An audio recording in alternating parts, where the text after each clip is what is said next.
안녕하세요. 단도박이 선생님입니다. 오늘의 주제는 재정상담편에서 그 불법 사채에 대한 신고 방법에 대해서 좀 더 디테일하게 설명을 좀 드릴까 합니다.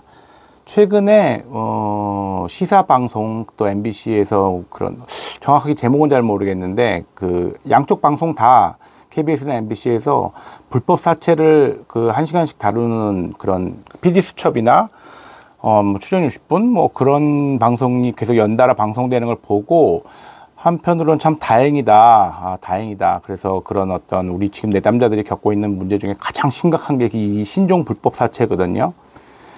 그래서 그것을 다루는 방송을 봤는데 뭐 나름 디테일하고 정확하게 나간 것 같고 문제점이 무엇인가에 대해서 또 얘기한 것 같아서 그 방송을 좀 찾아보시면 참고가 되시길 바랍니다. 그런데 너무 안타까운 점이 있었다는 거는 뭐 거기서 대부분 우리 도박 문제는 거의 나오지가 않았고요. 도박 문제라고 다룬다면 약간의 어떤 논란 소지도 있기 때문에 신고 방법에 대해서 현실적인 부분이 안 나왔다는 거죠.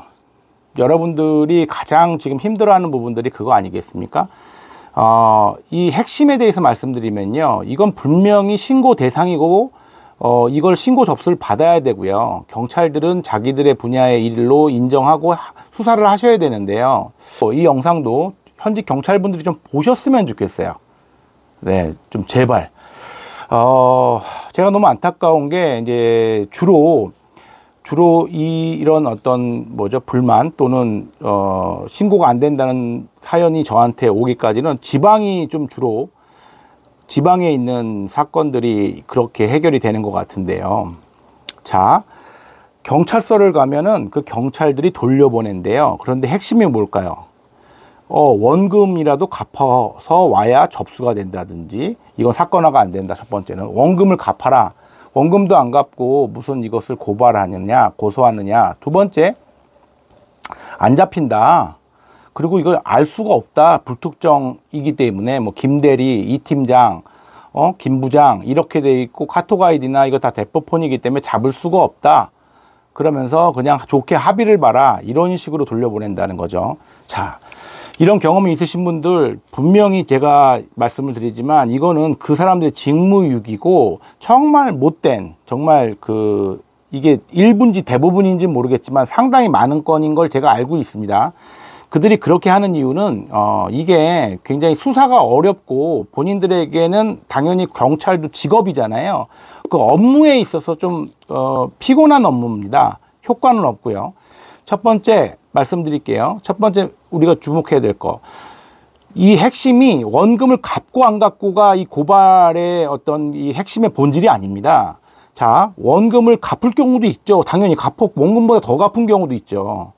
그리고 원금을 못 갚았다 할지라도 그게 민사적인 경제적인 문제죠. 민사적인 관점으로 우리가 경찰서에 신고가 하는 거는 우리가 돈을 갚지 못했는데 그것에 대한 대가로 협박을 당해야 된다. 그것도 말도 안 되고 비인간적인 비윤리적인 내 가족들과 내 지인들까지도 이것을 처벌해 달라는 거죠. 그리고 그 근거로 제시했던 이자 제한법, 채권 주심에 대한 그 잘못된 대응법, 그 다음에 불법 사채, 그 다음에 뭐 여러 가지 그 외에 제가 말씀드렸던 그 모든 법들은요, 다 형사 처벌을 규정으로 두고 있는 법들입니다. 이해가 되실까요? 그런데 뭐 원금을 갚지 않았기 때문에 순간적으로 우리 내담자들은 도박을 했다는 그런 자기 스스로가 죄책감도 있는 상태에서 간 건데 그거를 그렇게 돌려보낸다고요? 그거는 정말 그분들 처벌받아야 되고 정말 반성하셔야 될 문제입니다. 이 부분을 보호해 달라고 간 건데요. 이걸 수사하기가 싫다고 귀찮다고 그 이유를 정말 말도 안 되는 원금을 갚지 않아서 이 건 같은 경우에 접수가 안 된다? 원금이라도 갚고 와라? 이거는요, 그들이 논의해야 될 부분이 절대 아닙니다. 그 경찰들이 그것에 대해서 원금을 갚고 안 갚고는 아무런 상관이 없습니다. 그쵸? 다시 한번 말씀드립니다. 내가 비록 접촉사고를 냈다고 칠게요. 앞차를 가서 내가 먼저 받았어요. 좋습니다. 그런데 그 차가 무면허 대포차인데요. 자기 차를 받았다고 주먹질을 하고 칼을 들고 협박한다. 그럼 접수 안 받을 겁니까? 합의를 보고 나서 접수하라고 할까요? 다시 한번 좀 말씀드립니다. 절대 본인이 많이 알고 가야지 그 경찰들의 그런 말에 휘둘리지 않는 겁니다. 두 번째, 그들이 얘기하는 이 사람 못 잡아요. 네, 잡기 어렵습니다. 근데 하지만 자, 어떤 도둑놈이 자기 도둑이라고 범죄자가 자기 이름이랑 신상명세, 주민번호 알려주고 범죄를 저지르나요? CCTV에도 나오진 않지만 내 집에 물건이 없으면 그걸 신고하게 돼 있습니다. 그들에 대한 신상명세를 추적하고 그러는 방법을 우리는 권한이 없어요. 그 대포통장, 대포폰 이런 것들을 우리가 통신조회, 은행 계좌조회를 할 수 있는 권한이 우리 민간인에게는 없습니다. 그렇죠? 이것들은 당연히 신고를 하면 그 근거를 갖고 경찰들이 조사를 해야지 이건 못 잡아요. 이게 어떻게 이런 어떤 아픔, 그러니까 이런 불안과 두려움을 갖고 피해를 받은 국민들이 신고하러 간 사람에게 얘기를 합니까? 잡기가 어렵습니다. 그리고 수사에서 오래 걸리고요. 그렇지만 PD수첩이나 추정 60분 뭐 이런 것들을 방송을 보시면은 다 잡아요. 대규모로. 결국은 다 잡아내서 검거하는 장면도 다 나옵니다. 잡으려면 잡을 수 있어요.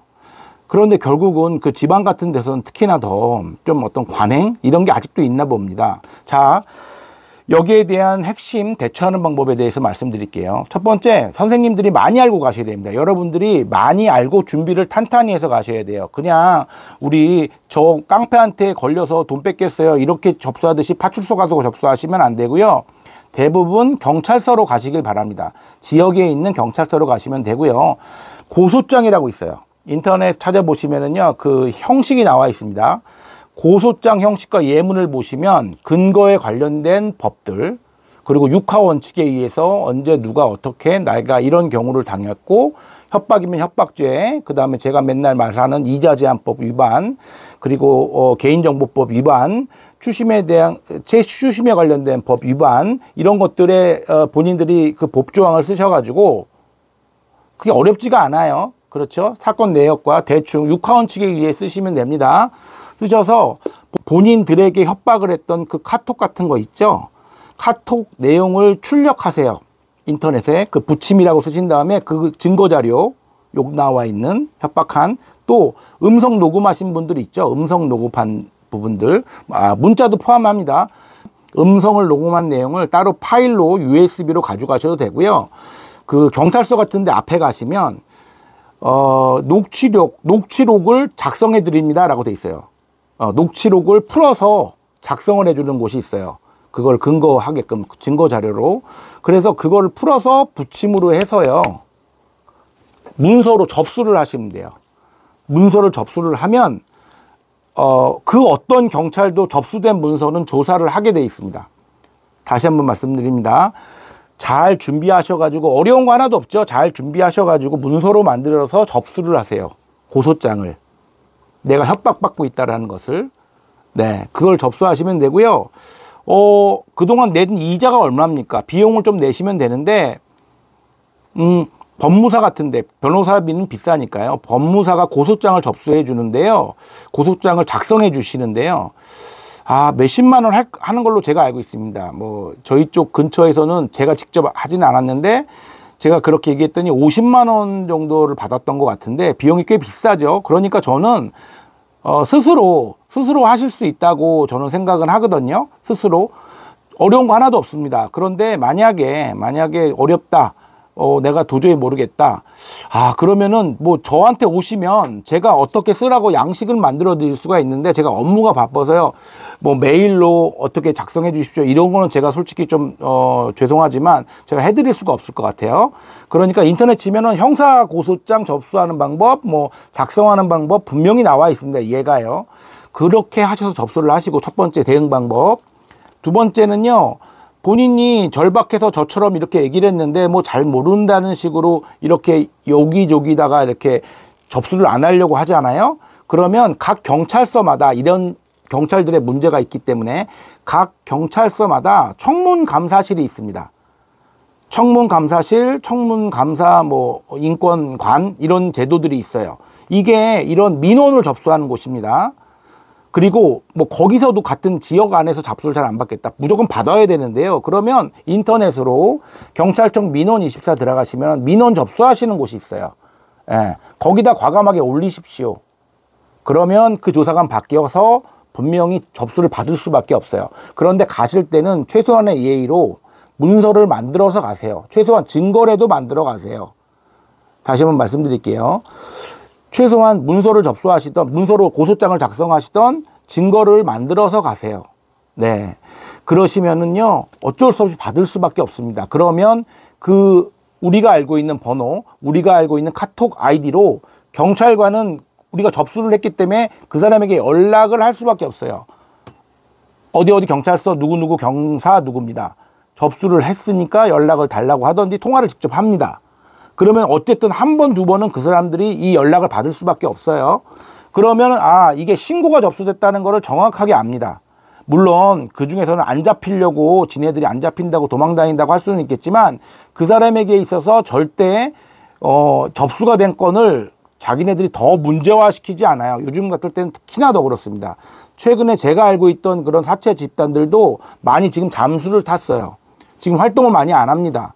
정말 아무것도 분위기 파악 못하는 애들만 이 수도권에서 지금 활동할 뿐이지 혹시 전 지방은 잘 모르겠습니다. 자, 우리는 돈을 빌렸다는 그 죄책감, 그리고 도박을 했다는 죄책감은요 별개입니다. 저는 개인적으로 보이스피싱 조직, 그리고 이런 불법 사채에서 말도 안 되는 돈을 받아가며 우리 가족들에게 피해를 주는 이런 조직들은요, 줄 돈이 100억, 1000억이 있다고 해도 주면 안 된다고 봅니다. 도박 문제와 별개로요. 이 사람들은 정말 용납이 될 수 없는, 이 세상에 있으면 안 되는 그런 존재이기 때문에 저는 강경 대응이라고 밖에 말씀을 못 드립니다. 절대 이 사채 때문에 이상한 생각 하시면 안 되고요. 그 대신 내가 지금 어떠한 문제에 처해 있는지는 본인 스스로도 이 준비하는 과정도 저는 회복 과정에 포함된다고 하니까요. 찾아보시면 분명히 선생님들에게는 그런 해결할 수 있는 능력이 있습니다. 그리고 혹시나 그 도박자는요, 아직 정신을 차리지 못해서 대응을 안 한다면 가족분들은요, 그 도박자랑 상관없이 본인이 당한 그 피해, 본인이 받은 협박, 그 내용 갖고만 이 사람을 접수할 수 있어요. 원금 어쩌고 저쩌고 필요 없이, 그쵸? 모르죠. 원금이 얼마인지, 이자가 얼마인지. 나한테 대뜸 전화해서 네 아들이 돈을 빌렸는데 왜 안 갚냐? 네가 갚아야지. 네 남편이 이러면서 너희 아들 어디 다니지? 이런 거 다 녹음을 하셨으면 좋겠고, 필수적으로 우리 도박 중독자 가족들은요, 아이폰 안 쓰셨으면 좋겠고요. 그 갤럭시 쓰셔가지고 녹음 자동 기능이 있는 걸로 준비를 해 놓으시는 게 좋습니다. 자, 어쨌든 간에 요즘에 방송 프로그램에 집중 조명돼서 저희 이 가족들이나 내담자들이 겪고 있는 이 불법 사채에 대해서 조금이나마 저는 너무 세상이 관심을 가져줘서 너무 감사하고요. 하지만 정말 핵심인 어떻게 경찰들이 보호하지 못하고 있는 이 부분들, 물론 인력이 딸리고 시간이 부족한 건 알지만 접수라도 받아서 그들에게 당신들이 접수됐다는 사실을 알려야 되는데 그 부분에 대한 안타까움이 컸습니다. 그래서 제가 마지막으로 디테일하게 다시 한번 정리를 했으니까요. 이 영상 보시고 이제는 그렇게 어설픈 대응으로 괜히 마음에 상처받지 마시고 자신감이 떨어지지 마시고요. 정상적으로 대응하시길 좀 부탁드릴게요. 네, 영상 마치겠습니다.